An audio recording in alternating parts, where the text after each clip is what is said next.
അപ്പോൾ എല്ലാവർക്കും നമസ്കാരമുണ്ട്. നമ്മൾ ഇന്നത്തെ സ്പെഷ്യൽ എന്ന് പറഞ്ഞു കഴിഞ്ഞാൽ ആലു പാലക്ക്. അപ്പോൾ ഹെൽത്തി ആയിട്ടുള്ള ഒരു ഫുഡായിട്ടാണ് നമ്മളിന്ന് വന്നിട്ടുള്ളത്. ഒരു പാത്രം വെക്കുക, നന്നായി ചൂടായി വന്നതിന് ശേഷം കുറച്ച് എണ്ണ ഒഴിച്ചു കൊടുക്കുക. ചെറിയ ജീരകം മെയിൻ ഇൻഗ്രീഡിയൻ്റ് ആണ് കേട്ടോ. അതിലോട്ട് കുറച്ച് ഇഞ്ചി, അതുപോലെ കുറച്ച് വെളുത്തുള്ളി, ഇതെല്ലാം മുറിച്ചാൽ മതി, ചതയ്ക്കണം നിർബന്ധമില്ല കേട്ടോ.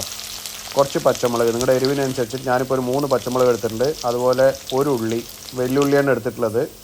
അത് നല്ല രീതിയിൽ എണ്ണയിലൊന്ന് നല്ല രീതിയിൽ വാടി വന്നതിന് ശേഷം അതിലോട്ട് ഒരു 2 ഉരുളക്കിഴങ്ങ് ഞാൻ എടുത്തിട്ടുണ്ട്. ഉരുളക്കിഴങ്ങ് ലോ ഫ്ലെയിമിലിട്ടിട്ട് ഒരു മീഡിയം കുക്കായി വന്നാൽ മതി, ഉടയേണ്ട ആവശ്യമില്ല. ഉടഞ്ഞു കഴിഞ്ഞാൽ അതിനൊരു ടേസ്റ്റ് കിട്ടില്ല. ഒരുവിധം കുക്കായി വന്നതിന് ശേഷം അതിലോട്ട് ഒരു തക്കാളി ഇട്ട് കൊടുക്കുക. ഒരു 1/4 ടീസ്പൂൺ മഞ്ഞൾപ്പൊടി, 1 ടീസ്പൂണ് മുളക് പൊടി, ഒരു 1/2 ടീസ്പൂണ് ഗരം മസാല, അതുപോലെ 1 ടീസ്പൂണ് മല്ലിപ്പൊടി.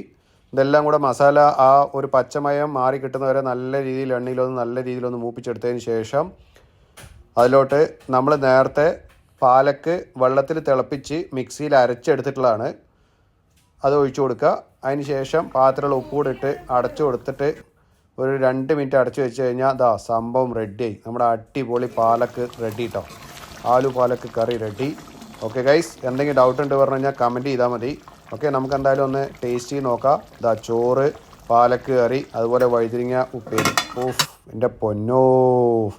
ഇനി അടുത്ത ആഴ്ച വീണ്ടും അടുത്ത റെസിപ്പി ആയിട്ട് കാണാം. ഓക്കെ ഗൈസ്, ഇത് ഹെൽത്തി റെസിപ്പിയാണ്, എന്തായാലും ഒന്ന് ട്രൈ ചെയ്യണം. Okay, bye bye.